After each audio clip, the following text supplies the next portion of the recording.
Sir as a senior ప్రొఫెసర్‌గా గతంలో Telugu Desam party ఆవిర్భావం అనేది అసలు ఏ పరిస్థితుల్లో పార్టీ పెట్టాల్సొచ్చింది? నందమూరి తారక రామారావు గారు ఒక ఆర్టిస్ట్‌గా అటు నుంచి రాజకీయాల్లో ఎందుకు రావాల్సొచ్చిందనేది మీకు పూర్తిగా తెలుసు. అంటే అప్పుడు మీరు యంగ్ జనరేషన్ అయ్యి ఉండొచ్చు నేను అనుకోవడం. సో, తెలుగుదేశం పార్టీ ఆవిర్భావం ఇప్పటికి 42 సంవత్సరాలు పూర్తి చేసుకొని 43 సంవత్సరాల్లోకి అడుగుపెడుతుంది. ఏం చెప్తారు సార్ మీ అనుభవాలు? తెలుగుదేశం ఆవిర్భావం అనేది ఒక చారిత్రాత్మక ఆవశ్యకతని పూర్తి చేయడానికి నందమూరి తారక రామారావు ముందుకొచ్చి ప్రజలందరినీ చైతన్యముఖుల్ని చేసి మరి ఆంధ్ర రాష్ట్రం అంతా నలుమూలల పర్యటించి వాళ్ళల్లో ఒక స్ఫూర్తిని రగిలించి రాష్ట్రాన్ని అప్పుడున్నటువంటి పార్టీ నుంచి విముక్తి చేసి ప్రజలకే అధికారం అనేటువంటి కాన్సెప్ట్తో ముందుకొచ్చారు. మరి పటేల్ పట్వారీ వ్యవస్థ తెలంగాణలో కానీ మరి అప్పుడు 3.5-4 రూపాయలు బియ్యం ఉంటే కిలో 2 రూపాయలకే బియ్యం అందిస్తామని అటువంటి పథకం కానీ, కౌలు హక్కుల గురించి కానీ, ప్రజల వద్దకు పాలన కానీ, ప్రజల యొక్క సమస్యలని తెలుసుకోవటం గురించి కానీ ఆయన చూపించినటువంటి చొరవ ఎవరు మర్చిపోలేరు. యుగ పురుషుడని మనం ఎన్టీ రామారావు గారిని చెప్పుకుంటాం. ఆయన చేసినటువంటి పంధాలోనే ప్రజల దగ్గరికి వ్యక్తిస్వామ్యం కాకుండా ప్రజాస్వామ్యంగా ముందుకు తీసుకెళ్లాలనేటువంటి తాపత్రయంతో మరి ప్రపంచంలో తనకంటూ ఒక గుర్తింపు తీసుకొచ్చి ఆంధ్రప్రదేశ్ అంటే పరిశ్రమలకి ఒక జీవనాడిలాగా ఉంటుందని బయట నుంచి కూడా పెట్టుబడులు పెట్టడానికి అనేక మంది అమెరికా నుంచి, యూరోప్ నుంచి, మరి ఏషియా కంట్రీస్ నుంచి వస్తున్నారంటే అది చంద్రబాబు యొక్క విజన్ అని, ఆయన యొక్క టెక్నాలజీ గొప్పతనం అని చెప్పుకో తప్పదు. మరి అనేక ఒడిదుడుకులు ఎదుర్కొన్నారు. గత 5 సంవత్సరాల్లో అనేక ఇబ్బందులు పడ్డాడు ఆయన. కానీ ఎక్కడ సంయమనం అనేది కోల్పోలేదు. ప్రజల పట్ల ఆయనకున్నటువంటి అభిమానం కానీ ఎక్కడ ఒక చిన్న పొరపాటు మాట కూడా ఆయన మాట్లాడింది ఏమీ లేదు.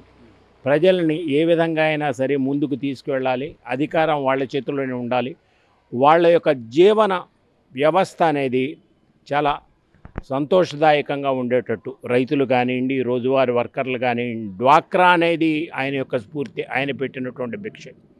మరి గ్రామాలు కానీ పట్టణాలు కానీ అప్పుడు ఒకప్పట్లో జన్మభూమి కింద ఆయన తీసుకొచ్చినటువంటి స్ఫూర్తి. మొన్న ఎలక్షన్స్లో కూడా అమెరికా నుంచి కానీ, యూరోప్ దేశాల నుంచి కానీ, విభిన్న దేశాల నుంచి కానీ వచ్చి ఓటు వేయటానికి వచ్చి 2 రోజులు ఉండి వెళ్ళిపోయినటువంటి పరిస్థితి ఉన్నదంటే ఆయన యొక్క గొప్పతనాన్ని గుర్తించి ప్రజలు ఈ అవకాశాన్ని కోల్పోకూడదు అని చెప్పి ముందుకొచ్చారు. మరి తండ్రి స్ఫూర్తితోనే నడిచినటువంటి లోకేష్ చాలా సంయమనంతో ఎక్కడ పొల్లు మాట మాట్లాడకుండా మరి సమాజంలో మనం వినలేనటువంటి మాటలు విన్న పరిస్థితి వచ్చింది ఒక 5 ఏళ్ళు.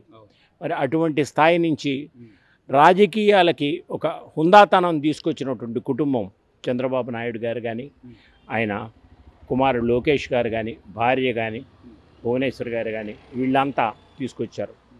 మాకు విశ్వాసం ఉన్నది ఈ నాయకత్వంలోనే ఆంధ్రప్రదేశ్ ఇంకా ముందుకు వెళ్తుంది అని చెప్పేసి వెళ్ళాలనేటువంటి కోరిక. అయితే చంద్రబాబు గారి పంథ చాలా మారింది. నిన్న కలెక్టర్ సదస్సులో మరి ఆంధ్రజ్యోతిలో కానీ, మిగతా పేపర్లో కానీ, ఈనాడులో కానీ మేము చూసాము. పెద్ద ప్రసంగాలు వద్దు, క్లుప్తంగా ఏం చేద్దాం అనుకుంటున్నారు అది చెయ్యండి అని చెప్పేసి బలహీన వర్గాలకు కానీ, మరి ముస్లిం మైనారిటీలకు కానీ, మిగిలిన మైనారిటీలకు కానీ చేయటానికి మేము ముందు ఉంటాం ఎప్పుడు అని చెప్పేసి వాళ్ళు ముందుకు రావటమే కాకుండా ప్రజల్లో విశ్వాసాన్ని వాళ్ళు రేకెత్తించారు. చాలా సంతోషం. మరి లక్ష అంటే ఒకప్పుడు నా చిన్నప్పుడు లక్షాధికారి అని సినిమా వచ్చింది, తర్వాత కోటీశ్వరుడు అని సినిమా వచ్చింది.